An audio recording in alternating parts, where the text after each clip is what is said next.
ده التيفو الرجاء النهارده، التيفو الخماسي ابهر جميع المصريين والصحافه عندنا في مصر. وخد بالك ان مباراه الرجاء ونادي الوداد الرياضي النهارده كانت ترند رقم واحد في جمهوريه مصر العربيه.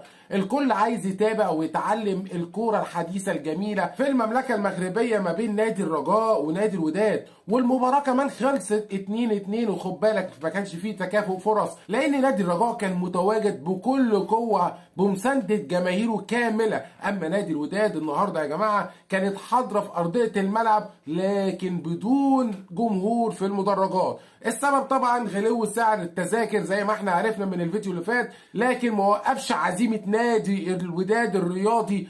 حاولوا بكل شتى الطرق اللي هم يحاولوا يفوزوا، ودي مباراه رياضيه فيها مكسب وخساره، والحمد لله تعادل ايجابي 2-2. احبائي الكرام، السلام عليكم ورحمه الله وبركاته. فيديو جديد ولايك متين بالله عليك، وسبسكرايب للقناه لو انت اول مره تتابعنا، وفرحني وشير الفيديو. جمهور نادي الرجاء غريب جدا ورا فرقته في اي حته متواجد، ما شاء الله. النهارده عدد ايه يا جماعه؟ كبير جدا. عايز اقول لك ان الاعلام المصري اتصدم، لان طبعا عارفين ان القرعه وقعت نادي الاهلي المصري مع نادي الرجاء في دوري ابطال افريقيا. فالكل بقى مستغرب نادي الرجاء هنعمل ايه معاه مع جمهوره الكبير تيفو خماسي، وكل مباراه بتلاقي تيفو عالمي جديد حديث دايما متواجد في النادي الراجع العالمي اللي موجود جماهيره في جميع دول العالم. ما شاء الله الاعلام المصري بيستغرب، طب احنا هنقدم قد ايه جماهير للمباراه؟ طبعا عندنا تصريح ان جماهير النادي الاهلي اللي هتبقى امام مباراه نادي الرجاء هتبقى لا تتعدى 20,000.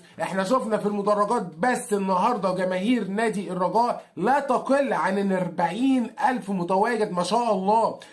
ما فيش تكافؤ فرص. احنا عارفين طبعا ان قوة نادي الرجاء تتمثل طبعا في اللعيبة والجمهور المساند. يعني كل التوفيق للرياضة المغربية ونادي الرجاء ونادي الوداد في دوري ابطال افريقيا.